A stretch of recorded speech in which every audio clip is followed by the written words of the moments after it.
Claude Sauvé, vous êtes président de la Corporation du bassin de la Jacques-Cartier et on se trouve aujourd'hui à la passe migratoire à saumon à Cap-Santé pour parler de la pêche dans la région de Portneuf. Quelle importance la Jacques-Cartier a eue dans l'histoire de la pêche dans Portneuf? Ben, en fait, la Jacques-Cartier, c'est une de ses particularités, c'est la rivière à saumon. Et puis probablement, historiquement, c'est une des rivières à saumon les plus prolifiques qui se trouve le plus à l'ouest, en Amérique du Nord. Étant proche de Québec, la pêche au saumon, c'est devenu un attrait particulier pour les gens de la région de Québec.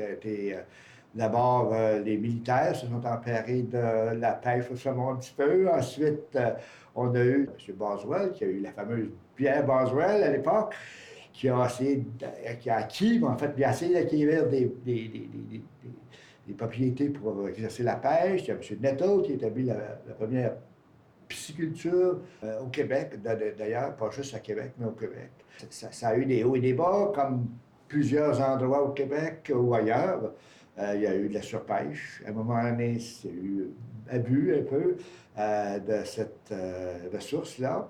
Puis, au début du 20e siècle, il y a eu de l'industrialisation. Donc, construction de barrages, fin de la montée du saumon.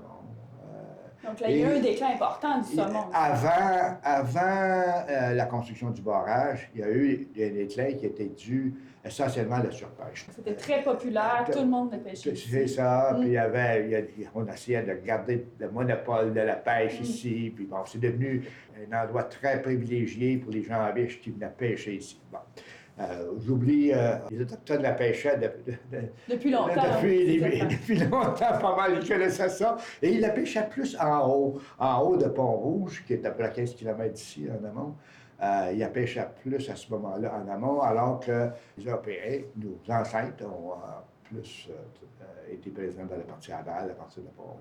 Et là, ici, on est au carrefour d'un barrage, justement, entre Donnacona et Cap-Santé. C'est ça. Et là, ça a vraiment mis fin, finalement, à la montée du saumon, la migration. C'est ça. En 1913, il s'est construit un barrage avec une usine qui n'est plus là aujourd'hui, mais qui était une usine de pâte et papier, qui était du côté de Donnacona, qui a été une usine très importante pour le développement économique de Portneuf. C'était le développement économique. Alors, il y a eu cette usine-là, ensuite, il y a eu deux centrales qui sont construites un peu plus en amont, une centrale plus haut encore, une centrale hydroélectrique à Shannon. Donc, ça avait été le saumon. Et ensuite, on a commencé le flottage. Et donc, ce flottage-là s'est arrêté en 75, 76, première année où il n'y a plus de flottage sur la rivière. Et en 79, un groupe de pêcheurs, de maniaques, 78, 79 dans ces coins-là, sont mis à dire il faudrait introduire le saumon. Ça a été une rivière très populaire. Donc, le projet de l'introduction du saumon, le saumon a disparu, il faut oublier. C'est ça, donc il y a eu vraiment une extinction du saumon dans la Jacques-Cartier, alors que c'était un endroit idéal pour la pêche à l'époque. Puis très populaire. Il y avait beaucoup de saumon. C'était très riche. Donc il y a eu des problèmes majeurs avec, l'industrialisation et la surpêche. Et là, c'est là que la Corporation du bassin de la Jacques-Cartier vient entrer en ligne de compte pour la réintroduction du saumon. C'est ça. Quelle est votre mission à la Corporation? Maintenant, la mission de la Corporation, originalement, la Corporation s'appelait la Corporation de restauration de Jacques-Cartier. C'était une corporation avec le thème Une rivière pour tous, parce que c'est un projet qui a été porté à la fois par les pêcheurs, mais aussi par le milieu. Comme c'est un projet très ambitieux, il n'y avait pas de saumon, c'était une rivière, il y avait des barrages électriques, il y avait des obstacles très difficiles. Donc, il faudrait qu'il y ait beaucoup de support dans le milieu. L'âme dirigeante de cette corporation-là, c'est les pêcheurs, mais aussi des gens qui sont préoccupés d'environnement et les autorités municipales qui étaient intéressés aux retombées de cette ressource-là qui s'est près de Québec. Les biologistes qui ont beaucoup œuvré à développer la souche Jacques-Cartier, capturer des saumons, développer une souche, ensemencer des saumons. Il faut dire, réensemencer le saumon. Réensemencer, c'est réensemencer. Et on ensemence encore.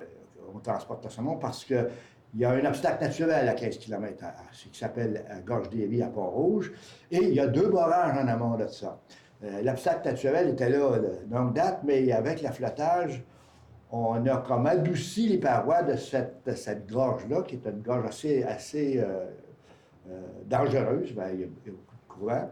Puis, en flottant le bois, on a détruit littéralement les frayères en aval de cette situation. Ce qui fait que le saumon ne se reproduit qu'en amont de Pont-Rouge et dans le parc de la Jacques-Cartier. Donc, on transporte le saumon parce qu'il ne peut pas se reproduire en bas de ça. Même si, avec les promoteurs hydroélectriques, on a réussi à construire des seuils dans la gorge pour reproduire un peu les conditions d'avant le flottage, ben c'est pas un succès. Ça fonctionne, mais ça fonctionne pas au niveau qu'on voudrait. Alors, on transporte le saumon. Donc, c'est ici que ça se capture. On transporte le saumon. Donc, derrière nous, on a un bassin. C'est ça. Où, là, vous allez prendre les saumons et vous les transporter plus haut. Plus haut, c'est-à-dire on les transporte au premier chef à le parc de la Jacques-Cartier à Villasotowiski pour la reproduction, parce que c'est protégé, d'une part, et puis parce que c'est très propice. Ensuite, on a aussi des endroits de déversement qu'on dit sur le bord de la Jacques-Cartier, parce que c'est encore protégé par les militaires ou les ententes avec les militaires. Puis ensuite, on en transporte aussi à Sainte-Catherine. Quand il y a beaucoup de saumon puis qu'on n'a pas le temps de les transporter jusqu'à plus haut, ben on en laisse à Sainte-Catherine. Alors, le public peut venir voir ici. C'est ça, absolument. On invite les gens à venir voir les saumons qui sont capturés ici et qui seront ensuite déménagés. Oui, vous pouvez les voir, c'est ça. Vous pouvez les voir qui montent la porte migratoire. Là, on les voit dans des salles d'attente et dans une cave. Ensuite, on les monte dans un camion. Et une des particularités, c'est qu'avec le temps, on ne manipule plus, presque plus, on ne touche plus au saumon. Parce que quand on touche au saumon, les gens touchent au saumon, ça les stresse. Alors, on essaie de leur toucher le moins possible. C'est pour ça qu'il y a des installations. Les gens peuvent venir voir comment ça se fait. Il y a le camion qui n'est pas loin d'ici. Là, je pense qu'il est arrivé ce matin. À tous les jours, on transporte du saumon qui monte dans la passe migratoire. Quel est le meilleur moment pour venir voir les saumons ici à la passe migratoire? Bon, en fait, le saumon commence à migrer vers la fin juin. Okay. Et on commence à avoir des montaisons intéressantes. Donc, on parle de plusieurs dizaines de saumons les premières semaines de juillet. Donc, du début juillet, aller jusqu'à la deuxième semaine d'août, c'est la meilleure période où le saumon monte en masse. À d'autres moments, durant le mois d'août, il en monte, mais il y en a moins. Et puis, les saumons, au début de la saison, ce sont des saumons gros qui montent, puis à la fin de la saison, ils sont plus petits. Il y a moins de saumons. Il y a comme, quand les saumons vont en mer, ils reviennent, des fois, ils ont différents âges, il peut y avoir 1 an ou 2 ans de différence, ce qui fait qu'on a des gros saumons qui montent au tout début. Donc, actuellement, on achève la période des gros saumons. Puis ça, tranquillement, va monter des saumons qui sont un peu plus jeunes. Plus jeunes. Plus jeunes, qui ont moins de grande capacité de production. Donc, ceux-là sont très précieux pour nous parce que c'est nos producteurs.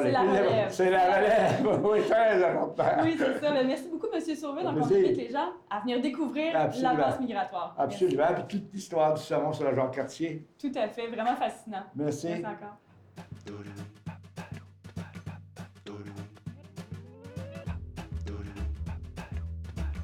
Saviez-vous qu'au 19e siècle, Pont-Rouge était un haut lieu de la pêche au saumon? En effet, le site de la Maison des Riz était très prisé. Les bourgeois de Québec et Montréal se disputaient des accès exclusifs à la rivière Jacques-Cartier. Ces droits ont appartenu au maître brasseur de Québec, Joseph King Boswell, puis au Jacques-Cartier River Fishing Club, l'un des premiers clubs de pêche privés de la province.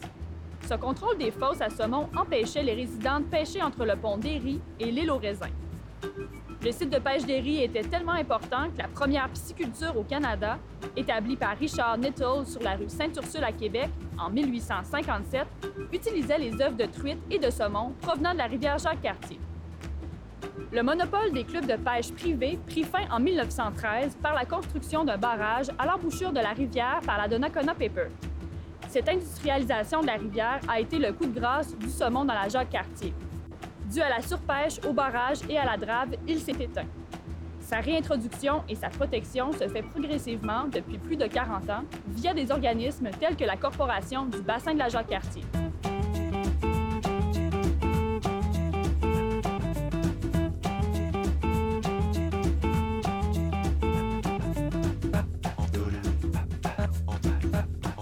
Gina Vincelli, tu as fait partie des archéologues qui ont réalisé les fouilles ici sur le site d'Erie en 2014. Qu'est-ce que vous avez trouvé? Oui, bien en fait, ici sur le site des Ries, on a la maison du poste de péage, dans le fond, qui a été construite en 1804. Fait que nous, on était ici pour fouiller principalement les bâtiments secondaires qui ont été construits, donc écuries, granges, poulaillers, porcheries, qui étaient en fait les bâtiments pour faire l'élevage, l'agriculture, tout ça, pour subvenir aux besoins de la famille qui était ici pour le péage du pont. Donc, on a retrouvé des vestiges de maçonnerie sèche. En fait, c'est de la pierre sans ciment, sans mortier, qui soutenait justement la grange écurie. C'était comme un gros bâtiment séparé en deux avec une fonction grange, une fonction écurie. Puis il y avait des annexes en arrière qui servaient de porcherie, poulailler. Puis on a retrouvé une petite dent de cheval. On a retrouvé aussi un fer à cheval, donc vraiment des objets qui témoignent de l'occupation à l'intérieur des bâtiments secondaires. Gina, ici, le site de la Maison des Ries est protégé par le ministère de la Culture. Donc, vous êtes tenu de faire des fouilles archéologiques lorsqu'il y a de l'excavation. Donc, qu'est-ce qui s'est passé ici quand ils ont creusé pour le stationnement? Nous, on devait être là pour vraiment documenter le potentiel archéologique. Donc, on savait qu'il y avait des bâtiments secondaires, on savait qu'il pouvait y avoir des traces dans le sol de l'occupation de la maison.